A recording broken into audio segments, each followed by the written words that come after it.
comenzar la primera jornada de la segunda semana de estas jornadas interdisciplinares, y para ello pueden presentarles al profesor Germán Perdomo Hernández, que se licenció aquí en la Universidad de Laguna y también se doctoró. Después actuó como investigador postdoctoral en el Hospital Universitario de Canarias, para posteriormente marcharse a Estados Unidos, Pittsburgh, creo recordar, en el que hizo varias estancias postdoctorales, una en la Universidad del Hospital Children's Hospital, para después regresar a España como Miguel Servet.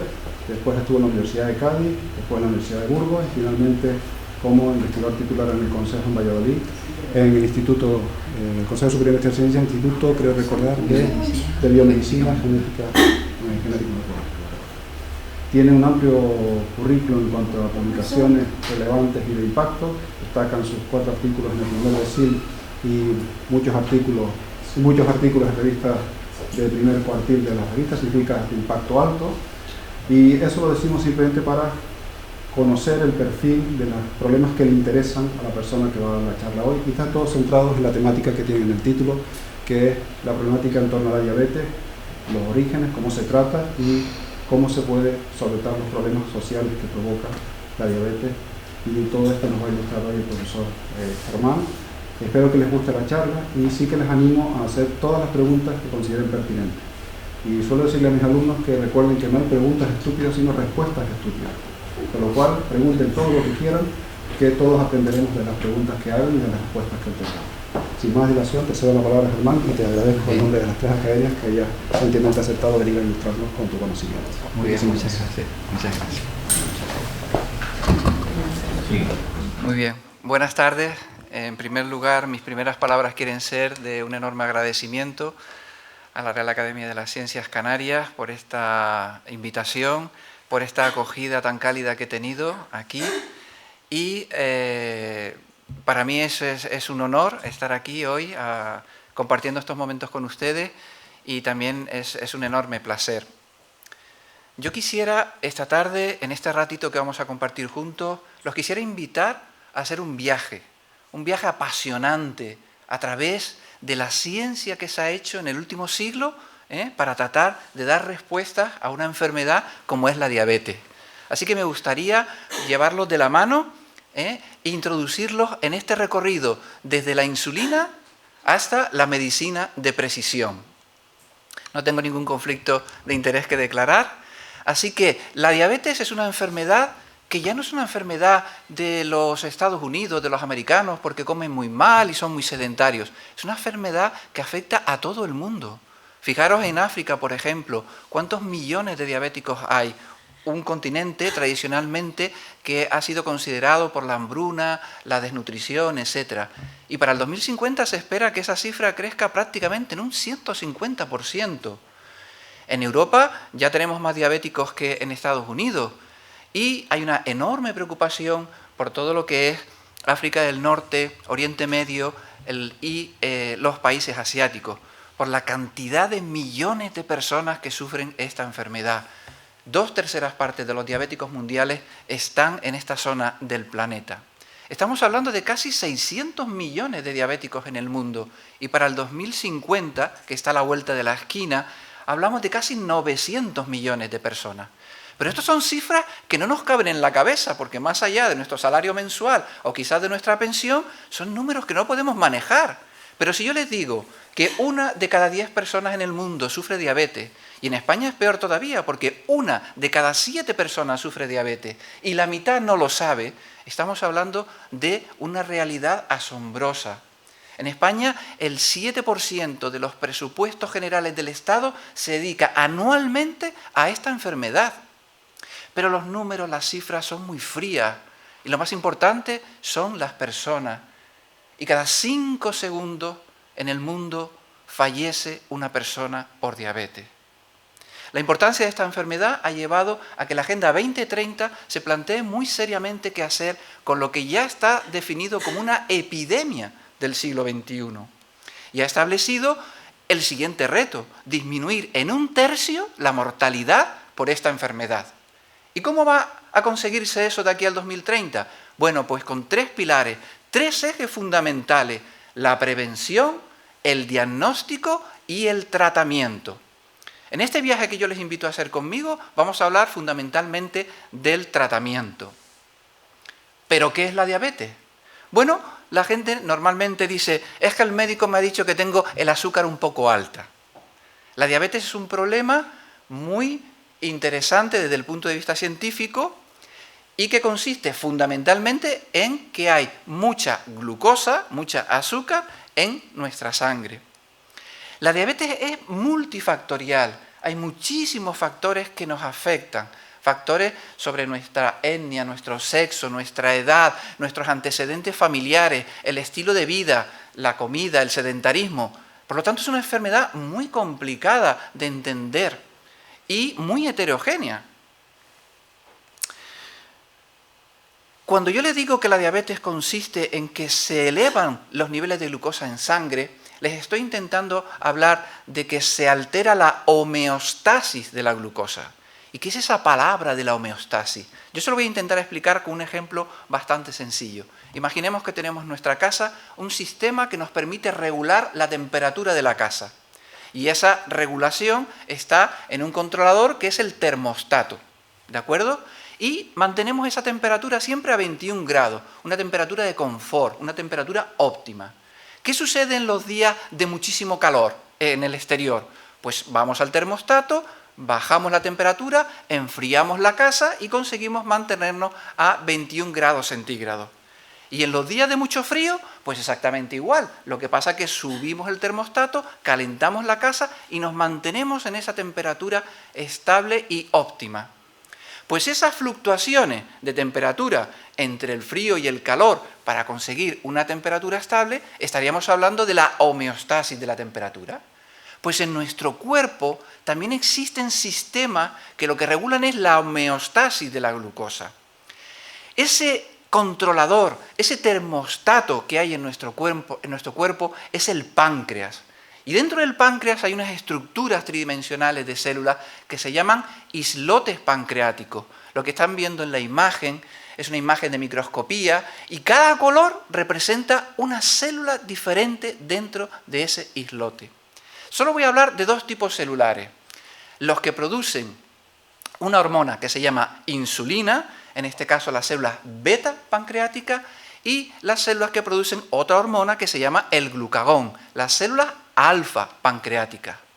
¿Cuál es la función de la insulina? La función de la insulina es que cuando aumentan los niveles de glucosa en sangre, por ejemplo, mientras estamos comiendo o en las horas posteriores a la ingesta de comida, la insulina reduce el nivel de glucosa en sangre. Y el glucagón, pues hace el efecto antagónico. Cuando estamos en periodos de ayuno, fundamentalmente en el periodo de descanso nocturno, el glucagón lo que hace es que suban los niveles de glucosa en sangre. Eso nos permite alcanzar esta homeostasis, lo que se denomina una normoglicemia, que son esos valores que se encuentran ahí cuando se hace una analítica en ayunas. Por tanto, un exceso de glucosa es perjudicial para nuestro cuerpo y lo mismo un defecto de glucosa. Llamamos hiperglucemia o hipoglucemia. Si los niveles de glucosa bajan por debajo de unos niveles, podemos sufrir un desmayo, un desvanecimiento y si nos ocurre durante la noche, pues incluso podemos fallecer. Mientras que cuando la glucosa está muy alta durante largos años de nuestra vida, lo que hace es dañar distintos tejidos y órganos de nuestro cuerpo. Por eso se clasifica en función de estos niveles de glucosa en sangre en ayunas lo que sería una persona sana, una persona que estaría en la antesala de desarrollar la diabetes y una persona que ya está en la enfermedad. ¿De qué manera el exceso de glucosa durante años daña nuestros tejidos? Bueno, fijaros que hay multitud de daños. Podemos sufrir una retinopatía y perder la visión de manera parcial o total. Podemos sufrir una nefropatía y que nuestros riñones funcionen mal. El pie diabético, que en una condición extrema nos lleva a amputar las extremidades. La primera causa de amputación de extremidades en nuestro país ya no son los accidentes de tráfico, sino la diabetes. Podemos tener neuropatía. Estamos en riesgo de sufrir entre 2 y 3 veces más riesgo de sufrir enfermedades cardiovasculares, por ejemplo, que nos dé un infarto. Y más recientemente se ha visto que también se asocia con los estados depresivos de una persona. Por lo tanto, tener la glucosa alta, el azúcar alta en nuestra sangre durante largos periodos de tiempo, durante años, no es nada bueno para nosotros. ¿Dónde está el problema? ¿Por qué este sistema que tenemos en nuestro organismo falla a veces? ¿Y por qué se aumenta la glucosa? Bueno, vamos a intentar explicarlo con este ejemplo sencillo. Si nosotros cogemos nuestro teléfono móvil y queremos mandar un WhatsApp a un familiar o a un amigo, lo que hacemos es encender el teléfono, le damos al botón y hay una sonda que envían esa información al otro teléfono. El emisor envía un mensaje a través de la sonda que llega al receptor. Y el receptor recibe ese mensaje. Bueno, pues en nuestro cuerpo, de una manera similar, el páncreas sería ese emisor. Y las sondas son esa hormona que se llama insulina. Y cuando estamos comiendo, la insulina le dice, en este caso, a nuestro hígado, oye, deja de producir glucosa, porque ya la tenemos, la estamos tomando de la ingesta. ¿Y qué es lo que le dice al músculo esquelético? Le dice, oye, capta la glucosa que tienes en sangre. Nuestro músculo esquelético es el que utiliza aproximadamente el 80% de la glucosa que hay en sangre. La glucosa es fundamental para un tejido en nuestro cuerpo. Y ese es el cerebro. Así como tenemos otros tejidos que serían como un coche híbrido entre eléctrico y gasolina, como puede ser el hígado, como puede utilizar o hidratos de carbono o grasa, el cerebro solo puede usar glucosa. Por eso es fundamental mantener los niveles de glucosa. Bien, pues a veces sucede que el teléfono emisor pues está dañado y nunca envía el mensaje que queremos, nunca sale esa señal. Y aunque el teléfono receptor esté perfectamente, si no hay una señal, no recibe el mensaje. Bueno, pues eso es lo que sucede en este tipo de pacientes. Las células productoras de insulina no producen insulina. Y los tejidos que necesitan recibir esa información no se enteran de lo que tienen que hacer. Eso es lo que sucede en la diabetes tipo 1. El origen de esta diabetes está en que nuestro sistema inmunológico reconoce como extrañas a las células productoras de insulina, las ataca y las destruye.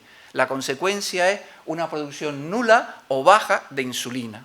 Normalmente el debut de esta enfermedad se produce en los niños o en los adolescentes y de entre todo el conjunto de diabéticos que hay, están en torno al 5 o al 10% de estos pacientes. Hasta 1922, la diabetes tipo 1 era una enfermedad mortal. Las personas se morían sin remedio, no existía ni tratamiento ni cura. Pero fue en ese año en el que Banting y MacLeod no es que descubrieran la insulina ya se conocía la existencia de una sustancia que estaba en el páncreas que regulaba la glucosa desde finales del siglo XIX. Y desde los egipcios se conocía la existencia de la diabetes, como queda reflejado en sus papiros. Pero estas personas con sus colaboradores lo que hicieron fue, a partir de páncreas de perro, aislar y purificar esa sustancia que denominaron insulina y hacerlo de tal manera que fuera en cantidades suficientes como para tratar a un paciente. Y por eso recibieron el Nobel. Existen documentos históricos de ese momento de la historia. Esto se hizo en Toronto, en Canadá.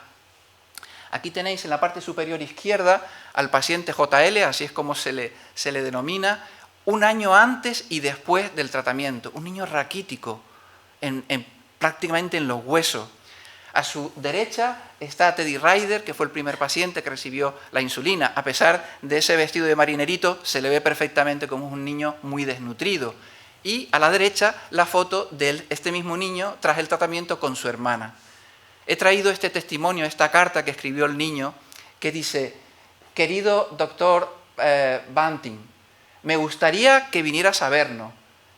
Soy un niño gordito y ahora me siento bien. Ya puedo trepar a los árboles, le dice el niño.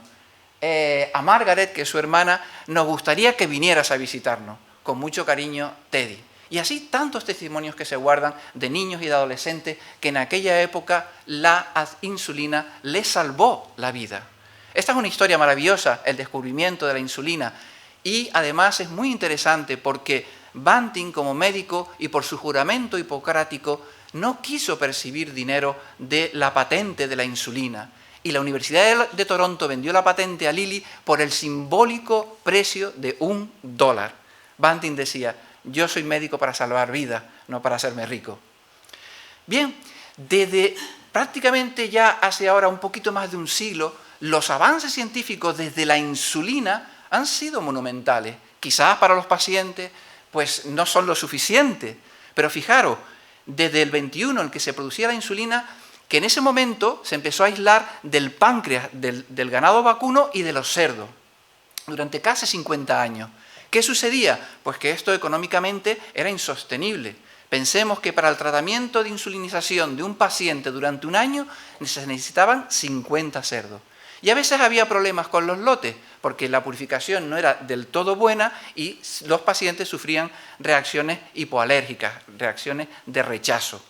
No fue hasta el 76, con el advenimiento de la biología molecular y el desciframiento de la estructura del ADN, cuando se clonó por primera vez el gen de la insulina humana y ya se podía producir en el laboratorio. Aún así, su paso al mercado tardó casi 20 años. Y hoy en día somos herederos de toda esa tecnología donde modificamos genéticamente la insulina para tener una insulina de larga duración, de corta duración, de media duración. El avance biomédico de la insulina ha estado acompañado por el avance de la bioingeniería en este campo. La insulina inicialmente se administraba con una jeringuilla. Quizás muchos de aquí recuerden esa jeringuilla de vidrio que se esterilizaba dentro de una cajita de metal. Y todavía hoy en día se siguen muchos pacientes insulinizando con jeringuillas desechables. Fijaros que en el año 63 una persona diseñó la primera bomba de inyección automática de la insulina. Claro, era un armatrostre, era un cacharro enorme colgado a la espalda ahí de esa persona. Evidentemente esto no era práctico para un paciente, pero fue la piedra inicial. En el año 81 ya la tecnología diseñó esas bombas que caben en la palma de una mano. En paralelo también ha habido un desarrollo sobre cómo detectar la glucosa en sangre.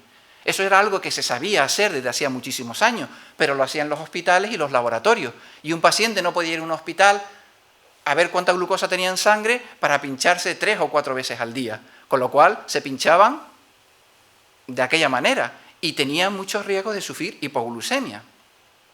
El primer dispositivo para medir la insulina un paciente en su casa apareció en el año 70, este glucómetro que pesaba medio kilo y costaba el salario de un mes. Bueno, tampoco era algo accesible a todo el mundo, pero también fue la primera piedra al desarrollo de los nuevos glucómetros que con simplemente una gota de sangre te dicen en ese momento instantáneamente cuánta glucosa tienes en sangre. La evolución nos ha llevado a ya ni siquiera necesitar pincharnos una gota de sangre, sino con un sensor y una aguja intradérmica poder detectar cuánta glucosa tienes en sangre. No solo en ese momento, sino durante todo el día. Puedes monitorizar continuamente cuánta glucosa tienes en sangre. Y esa información, por un sistema de Bluetooth, puede pasarse a tu teléfono móvil, por ejemplo, y en tiempo real estás viendo cuánta glucosa tienes en sangre. Bien, pues esos dos avances tecnológicos han confluido a partir del año 2017 en lo que se denomina el páncreas artificial. ¿Y qué es el páncreas artificial? Bueno, pues es la combinación del sensor de glucosa y de la bomba de insulina. El sensor de glucosa envía la información por Bluetooth a la bomba de insulina. Y hay un algoritmo matemático que automáticamente la bomba infusiona insulina en el paciente. Esa es la base tecnológica de la bomba de insulina. Los primeros dispositivos de comercialización fueron de automatización parcial, un sistema híbrido, porque en este caso el paciente tenía que hacer una corrección manual diciéndole al equipo cuál iba a ser la ingesta de carbohidratos que iba a tener para que la dosis de insulina fuera más exacta. Bueno, esta tecnología ha sido superada y ya existe en el mercado el primer sistema automático. Lo único que tiene que hacer el paciente es introducir cuál es su índice de masa corporal y el sistema autoaprende y en 2 semanas ya con los niveles de glucosa le inyecta al paciente la cantidad de insulina que necesita inyectarle. La nueva generación de estos dispositivos no solo inyecta insulina, sino también glucagón, evitando las hipoglucemias nocturnas, que son un terror para los pacientes diabéticos tipo 1. De tal manera que si se baja mucho la glucosa en sangre durante la noche, el sistema lo detecta e inyecta glucagón y hace que el hígado produzca glucosa y no sufra una hipoglucemia el paciente. Esto está en fase clínica. Los resultados hasta el momento son muy buenos y ya se está planteando llevarlos a la comercialización. Bueno, estos dispositivos no curan la diabetes, la tratan y mejoran la vida del paciente, pero no se ha dejado de seguir investigando en buscar esa cura. Hubo un hecho histórico en el año 2000 que fue el trasplante de islotes pancreáticos, el primer trasplante que se hizo, y se realizó en Edmonton, en Canadá también. Esto fue gracias a la colaboración de 3 investigadores. Camillo Ricordi fue el que diseñó un equipo en el cual se introducen los páncreas cadavéricos y se aíslan los islotes. Y los doctores Rajot y Shapiro lo que hicieron fue una infusión a través de la vena porta del hígado de estos islotes que se alojaron en el hígado de los pacientes. Estos islotes empezaron a producir insulina y por lo tanto estos pacientes estuvieron libres de la insulina exógena durante prácticamente un año. Sin embargo, esto fue publicado en el Journal New England of Medicine, una de quizás la revista más prestigiosa en el campo de la medicina. Sin embargo, aparecieron una serie de inconvenientes. Primero, la necesidad de donantes. Se necesitan entre 3 y 4 donantes para esto. Segundo, la necesidad de compatibilidad. Y tercero, la necesidad de una inmunosupresión. Es decir, hay que administrarle unos fármacos a estos pacientes para evitar el rechazo de estos islotes que no son suyos. En este contexto, el problema de la inmunosupresión no solo en ese momento no solo se circunscribía al trasplante de islotes, sino a cualquier trasplante, como podía ser el de riñón o el de hígado. En ese momento se utilizaba la ciclosporina A, fundamentalmente, que era bastante nefrotóxica, y había aparecido en el mercado un nuevo fármaco menos tóxico que se llamaba el sirolimus. En cualquier caso, los pacientes que recibían esta inmunosupresión se volvían diabéticos por estos fármacos. Es lo que se denominaba la diabetes de novo post-trasplante. En ese momento nos interesamos por estudiar por qué estos fármacos producían diabetes de novo y abrimos una línea de investigación. Nos centramos en estudiar la ciclosporina y el sirolimus. Para ello utilizamos un sistema modelo de a partir de ratas extraíamos células de hepatocitos que incubábamos o preincubábamos con la ciclosporina A. El resultado fue que la ciclosporina A provocaba un efecto diabetógeno. ¿Y cómo? Bueno, fundamentalmente lo que hacía era que se acumulaban las grasas en los hepatocitos, porque se producía menos grasa y se quemaba menos grasa. La acumulación de grasa dentro de estas células provocaba el efecto diabetógeno. Y contribuimos a explicar los mecanismos moleculares y celulares por los cuales esto se producía. También ensayamos el sirolimus, pero ¡oh cielos! ¡Qué sorpresa para nosotros! El sirolimus no era un fármaco diabetógeno. Al contrario, disminuía la cantidad de grasa en estas células. Este hallazgo, aunque al principio pues, fue un poco... no era lo que esperábamos, sin embargo, puso una semilla muy importante en lo que fue la generación de nuevo conocimiento. La diana de este fármaco, que se llama mTOR, que es una proteína que está en el hígado, resultó ser un sensor nutricional para el metabolismo de lípidos en el hígado. Y eso hasta ese momento nadie lo sabía. Fue un descubrimiento bastante importante que provocó una ola de generación de conocimiento en los años posteriores. Pero el sirolimus, si se lo dábamos a las células musculares, sí que tenía un efecto diabetógeno. Y en este caso no eran las grasas, en este caso era la glucosa. Impedía el transporte de glucosa, impedía que estas células captaran la glucosa y por tanto contribuía así al efecto diabetogénico. Bien, les decía antes que el trasplante de islotes, bueno, en cierta medida fue un fracaso y se ha seguido investigando en eso. La nueva investigación lo que ha hecho es recubrir esos islotes con un hidrogel para intentar protegerlos del ataque autoinmune de las células de nuestro sistema inmunológico. Y no solo protegerlas con este hidrogel, sino encapsularlas en un dispositivo que tiene 2 membranas que son permeables. Los nutrientes y el oxígeno pueden pasar, pero las células del sistema inmune no pueden pasar. Bien, este nuevo avance sí que facilitó que no se necesitara la inmunosupresión. Los islotes estaban protegidos y por lo tanto no se necesitaba la inmunosupresión. Sin embargo, los ensayos clínicos, bueno, pues hubo una mejora moderada de la enfermedad, una dependencia parcial de la insulinización externa y seguíamos teniendo el problema de los donantes, de que necesitábamos muchos donantes para esto. ¿Hacia dónde va la investigación en el campo de la diabetes tipo 1? ¿En qué se está trabajando? ¿Qué es lo que podemos anticipar de los nuevos tratamientos? Bueno, hay 3 grandes estrategias ahora mismo. Lo que se denomina la terapia celular, es decir, tratar de curar la diabetes tipo 1 con células. ¿Cómo se intenta hacer esto? Bueno, con células madre embrionarias, que se diferencian a células productoras de insulina. Ya hay algunos, esto ya está patentado por algunas compañías farmacológicas y sí que ha permitido ver que se restaura la producción de insulina. Sin embargo, sigue teniendo la desventaja de que se necesita la inmunosupresión, de que la eficacia a largo plazo no está contrastada. Y luego presenta un problema ético, y es que se utilizan células de embriones humanos. La segunda gran línea de investigación son la inmunoterapia.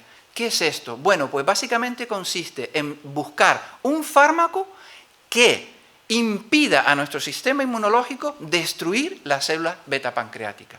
Actualmente ya hay varios fármacos, quizás el que les pueda sonar más es el teplizumab, y ha dado resultados muy interesantes en cuanto a preservar las células beta,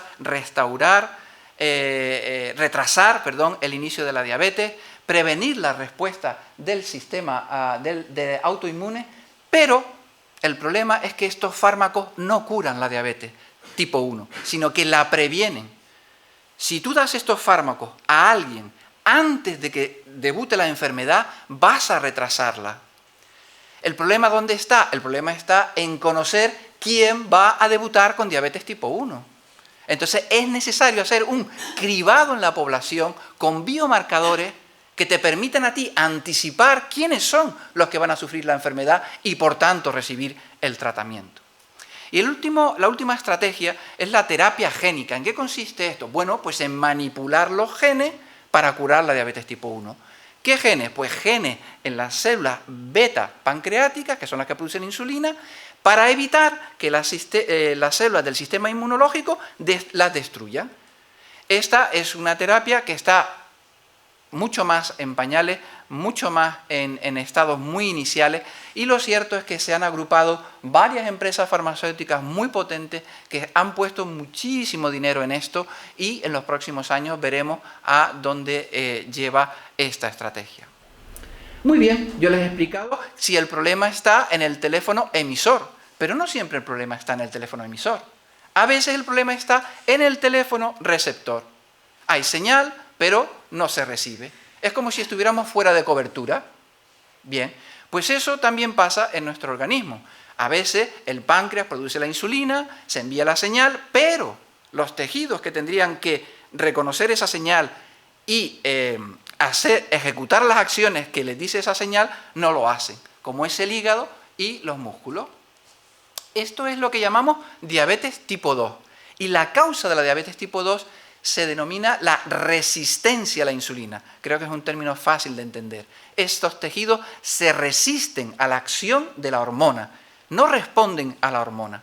El debut de esta enfermedad fundamentalmente es en la edad adulta, aunque con la epidemia de obesidad infantil ya se están empezando a diagnosticar diabéticos tipo 2 en los niños. La inmensa mayoría de los diabéticos, el 90%, tienen esta diabetes tipo 2. ¿Cuáles han sido los avances farmacológicos en este sentido? Bueno, uno de los primeros fue, bien, si la señal no es suficiente para llegar a estos tejidos, lo que podemos hacer es amplificar, aumentar la señal. Eso es lo que se denominan secretagogos, es decir, unos fármacos que aumentan la capacidad de secretar insulina por el páncreas, de tal manera que los tejidos sí que respondan a la insulina. Los más novedosos son los agonistas de GLP-1, del receptor de GLP-1, ahí tenéis todos los principios activos y sus presentaciones comerciales. Quizás el Ozempic sea el que más suene entre la audiencia. En este contexto también decidimos abrir una línea de investigación con el objetivo de hacer una investigación translacional, llevar la investigación del laboratorio hasta el paciente, de la cama al paciente, que se suele decir. ¿Y qué es lo que intentamos buscar? Intentamos buscar secretagogos, intentamos buscar compuestos que incrementaran la secreción de insulina. Todo vino de la siguiente observación. Empleamos la microscopía, técnicas de microscopía avanzada y estudiamos el páncreas de cadáveres de fallecidos de sujetos diabéticos, no diabéticos y tratados con distintos fármacos. Lo que observamos es que en las células productoras de insulina había una proteína que se denomina IDE que estaba disminuida en estos pacientes. Bueno, ahí había una asociación, aparición de diabetes con menos cantidad de esta proteína. Pero una asociación no significa efecto causa. Hoy estamos aquí reunidos, imaginaros que sucede un accidente de tráfico en la avenida 3 de Mayo. ¿La causa del accidente es que nosotros estamos hoy aquí reunidos? No, es simplemente que en el tiempo hay dos eventos que suceden a la misma vez. Así que era necesario identificar si era un efecto causa, si la causa de la diabetes era una disminución de esta proteína. Entonces lo que hicimos fue un modelo animal transgénico, un ratón en el cual lo que hicimos fue eliminar el gen de esta proteína, el gen de ID, solamente en las células beta pancreáticas. ¿Y qué le sucedió a este ratón? Pues que se alteraba la capacidad de secretar insulina. Por tanto, establecimos una relación causa-efecto. Lo siguiente que hicimos fue ponernos a la búsqueda de una proteína o de un fármaco que activara a esta proteína IDE. Nuestra búsqueda nos llevó a una proteína que se llama el factor de preimplantación, que se produce en las mujeres embarazadas y que les facilita la implantación del embrión. Es una proteína muy pequeñita, solo tiene 15 aminoácidos. Y demostramos que era un activador de esta proteína que les fallaba a los diabéticos en las células beta pancreáticas. Lo siguiente fue demostrar que esto se comportaría como un fármaco. Así que tomamos islotes humanos, les añadimos este compuesto, el PIF sintético, de ahí ese PIF, y vimos que aumentaba la secreción de insulina. Esto nos animó a llevarlo al siguiente nivel. Que algo funcione en un laboratorio, en un tubo de ensayo, no significa que funcione en un organismo vivo. Así que lo que hicimos fue administrar este compuesto mediante una minibomba, que es ese dispositivo que veis ahí a la izquierda, que durante 21 días libera en una dosis preestablecida el fármaco. Y esto se implanta subcutáneamente en los animales. ¿Y qué observamos después de 21 días? Pues que los ratones que habíamos hecho diabéticos aumentaban su secreción de insulina y eran capaces de mejorar su tolerancia a la glucosa y los niveles de glucosa bajaban. Algo que no sucedía en los ratones a los cuales les habíamos administrado el placebo. Por lo tanto, esa investigación y desarrollo nos dejó a las puertas de la translación clínica. Se trata de una molécula pequeña, es muy fácil de sintetizar, por lo tanto es muy económico y además no genera rechazo en el cuerpo, puesto que se produce en el cuerpo humano. Como toda investigación translacional requiere de muchas personas, y aquí están algunas de las que participaron. Investigadoras básicas como Irene Cosar y Beatriz Merino, investigadores clínicos como el doctor Luis Escobar y los investigadores químicos que fueron los que sintetizaron esta proteína, el doctor Tomás Torroba y la doctora Miriam Rollo. Bueno, hay más fármacos en la diabetes tipo 2, en este caso son los fármacos que lo que hacen es aumentar la sensibilidad del hígado y del músculo a la insulina. Bueno, si el problema está ahí, vamos a intentar que ese teléfono que está estropeado reciba mejor la señal. Estos fármacos se denominan sensibilizadores y el fármaco más empleado, les sonará muchísimo, es la metformina y sus presentaciones comerciales. Bien, aquí también abrimos una nueva línea de investigación y dijimos, ¿por qué no vamos a buscar nuevos sensibilizadores de la insulina? Y nuevamente la observación vino de esta serie de experimentos. Un conjunto de investigadores aislaron de corales marinos del Panamá una familia de compuestos químicos, aislaron, caracterizaron y purificaron una familia de compuestos químicos que se llaman los furanos sembranolidos. Esta familia de compuestos químicos, algunos de ellos empezamos a observar en el laboratorio que aumentaban la capacidad de proliferar las células productoras de insulina, con lo cual pues tenía su atractivo. Esto mismo que hicimos in vitro lo demostramos con un modelo animal.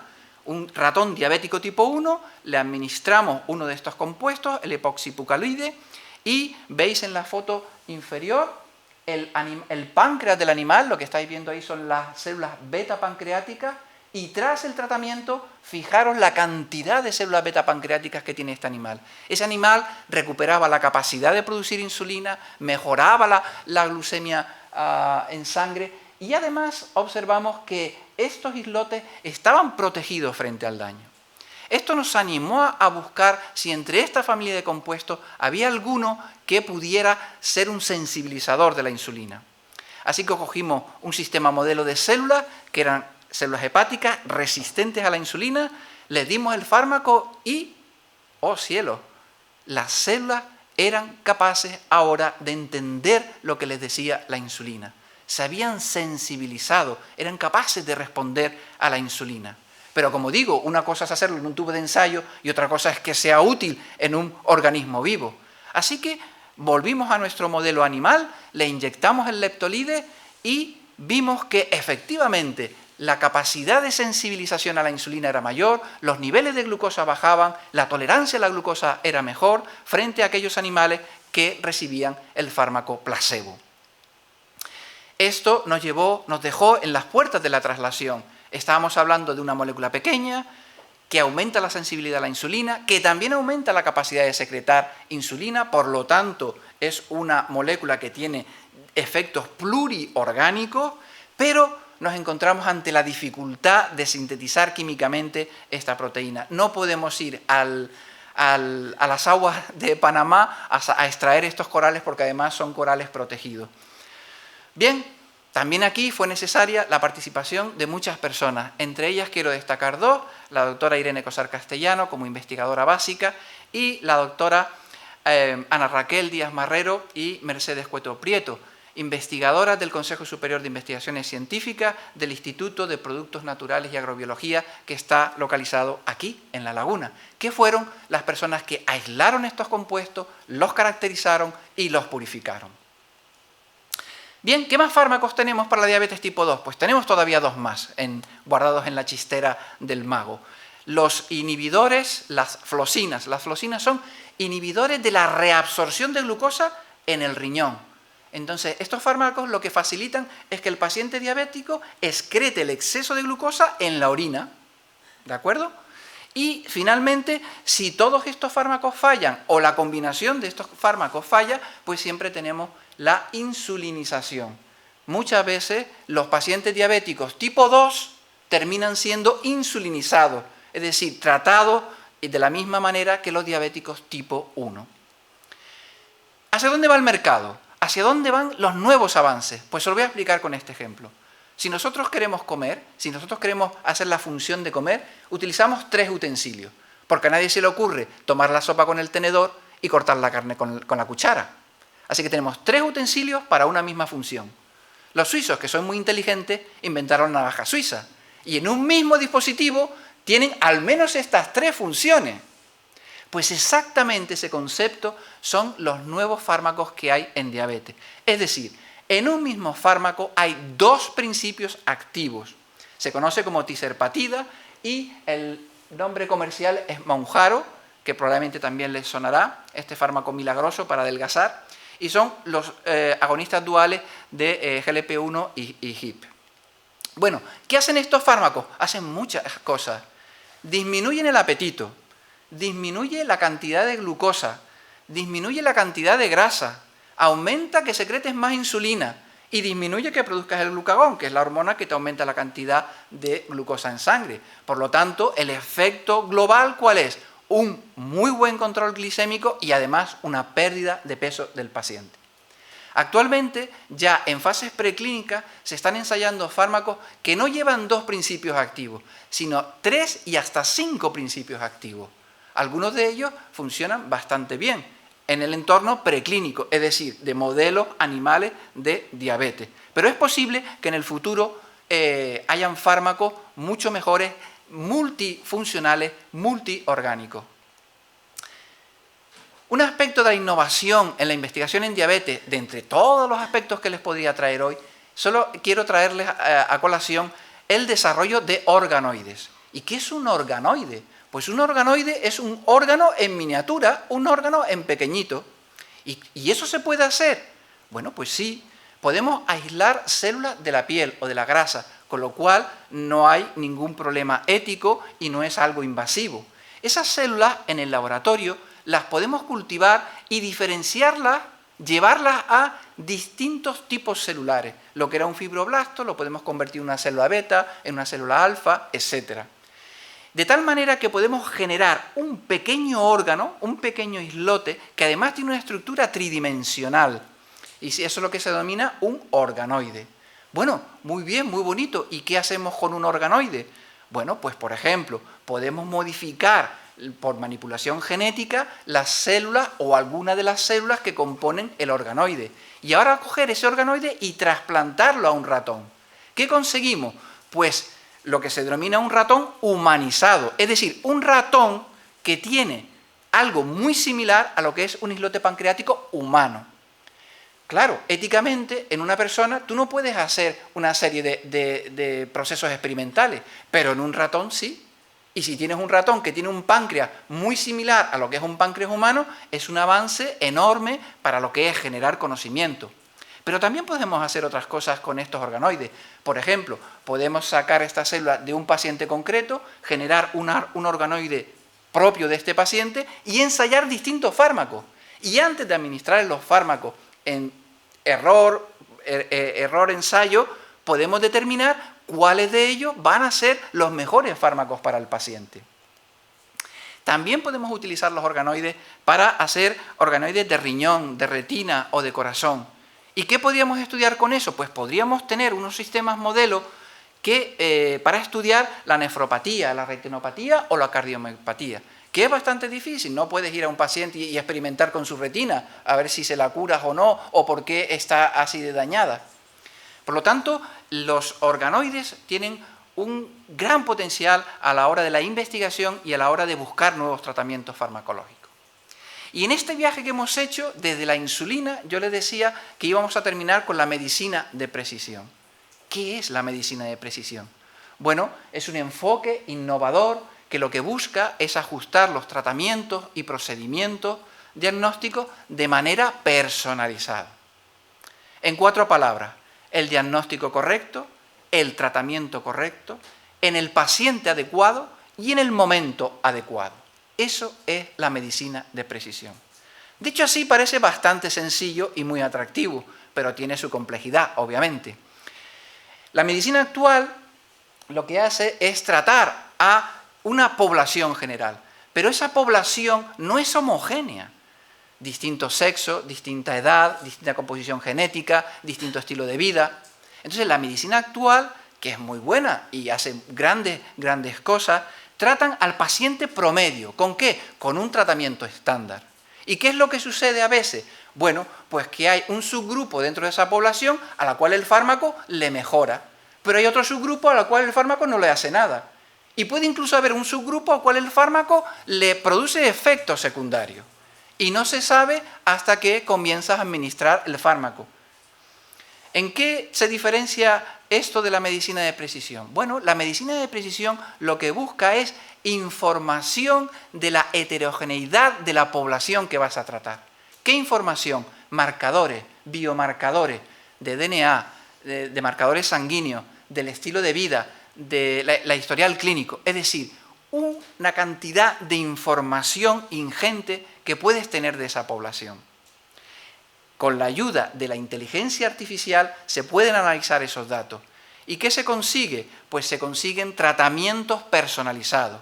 De tal manera, aquí en el ejemplo este sencillo, pues podrías tener el fármaco en azul, en verde y en rojo, donde consigues una mayor efectividad porque personalizas el tratamiento.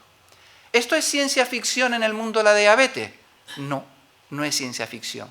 Y para muestra un botón.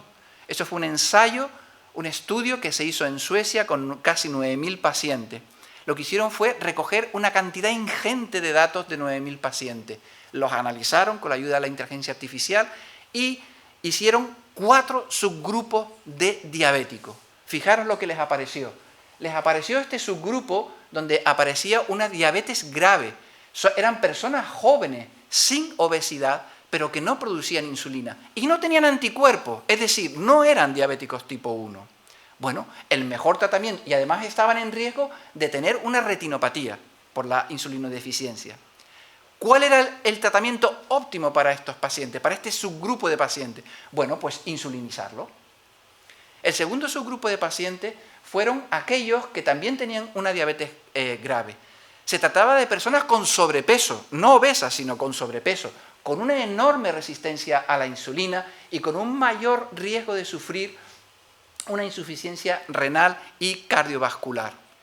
¿Cuál es el mejor tratamiento para este subgrupo de pacientes? Bueno, pues son los agonistas de GLP-1 y las fluxinas, los inhibidores de la reabsorción de glucosa en el riñón. Un tercer grupo, curiosamente, fueron las personas con obesidad, pero que tenían una diabetes leve, porque no había una resistencia a la insulina severa en estos pacientes. Y el mejor tratamiento es los agonistas de GLP-1 y una modificación en el estilo de vida, la dieta, el ejercicio. Y finalmente un cuarto subgrupo, que también tenían una diabetes leve. Son las personas de edad avanzada. Y para ello el mejor fármaco era el tratamiento con metformina. Por tanto, la medicina de precisión puede ser una realidad. Ya hay evidencias que indican que sí es posible personalizar los tratamientos. Y terminando ya, ¿cuáles son los retos científicos a los que nos enfrentamos? En este viaje que hemos hecho de la insulina a la medicina personalizada, ¿cuál es el siguiente viaje que vamos a hacer? O que quizás podamos hacer. Bueno, pues como yo les decía, la diabetes es una enfermedad muy heterogénea, con muchos factores que influyen sobre la aparición y el progreso de la enfermedad. Eso es lo que se denomina el exposoma, a lo que estamos expuestos del medio ambiente. ¿Y a qué estamos expuestos? Pues mira, estamos expuestos a los micro y nanoplásticos. Se estima que por persona y año ingerimos la cantidad de plástico equivalente a una tarjeta de crédito. ¿Cómo puede eso influir en nuestra salud, en el desarrollo y en la progresión de la diabetes? Totalmente desconocido. Vivimos en un mundo donde estamos expuestos a luz artificial, los móviles, las pantallas. Ya hay un estudio que han hecho en China que asocia la exposición a luz artificial con el aumento de la glucosa en sangre. ¿Eso es real? ¿No es real? ¿Por qué sucede? ¿Qué tiene que ver la luz artificial con la regulación de la glucosa en nuestro cuerpo? Totalmente desconocido. Y estamos tremendamente expuestos a la luz artificial. Y finalmente la contaminación ambiental, sobre todo los que vivimos en ciudades.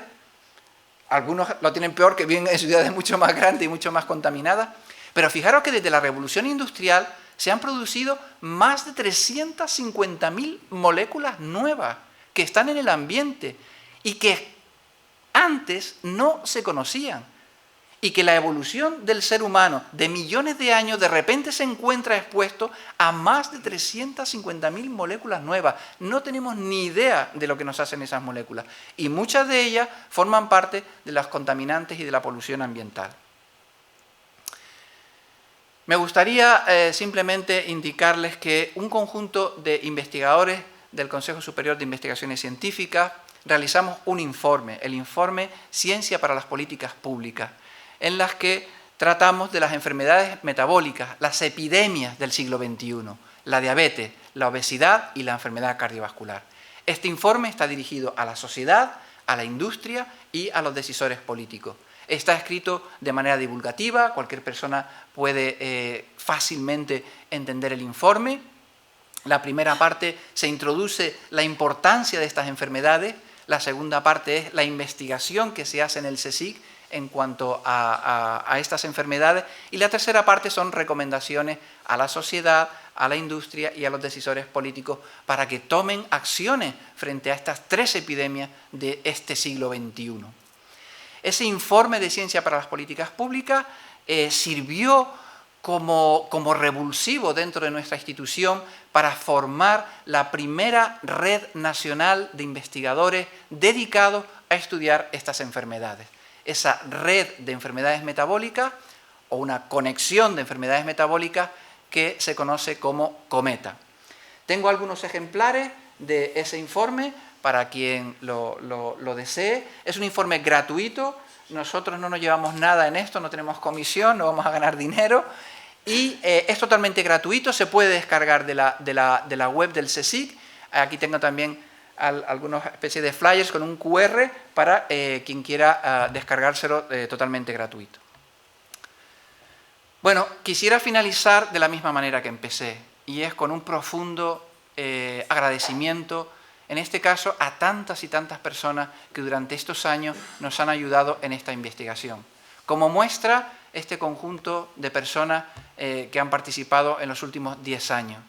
Pero también quiero tener mis palabras de agradecimiento a los mentores y colaboradores en el extranjero que han hecho posible nuestra investigación, así como a las agencias que nos han financiado, regionales, nacionales, europeas y privadas. Y, cómo no, a todas las instituciones por las que he pasado, desde la Universidad de La Laguna, donde me formé y hice mi tesis doctoral, hasta el Consejo Superior de Investigaciones Científicas. También quiero tener un especial agradecimiento a la persona que me dio la oportunidad de introducirme en este mundo de la investigación, al profesor José Manuel Siberio, que hoy nos acompaña aquí, una persona que fue mi mentor, fue la persona que me enseñó, que me condujo en los primeros pasos, y siempre ha sido un mentor para mí, pero sobre todo ha sido un extraordinario amigo, y eso es impagable. También quiero dar las gracias a los doctores Armando Torres y Eduardo Salido, puesto que fue, después de mi tesis doctoral, el laboratorio donde comencé a trabajar en diabetes. Ellos, profesores y médicos aquí en el Hospital Universitario de Canarias. Y finalmente, y no por eso el menos importante, el agradecimiento más sincero a las personas que me han acompañado en este viaje. En este viaje para mí ha sido apasionante, emocionante, con sus crestas y sus valles. Las personas que han estado desde el principio, las personas que se han ido incorporando con los largos de los años y las personas que ya no están con nosotros. Para mí ha sido un placer, espero que este viaje haya sido apasionante en este rato con todos ustedes, y ahora pues estaré encantado de, si puedo, responder a sus preguntas. Muchas gracias por su atención.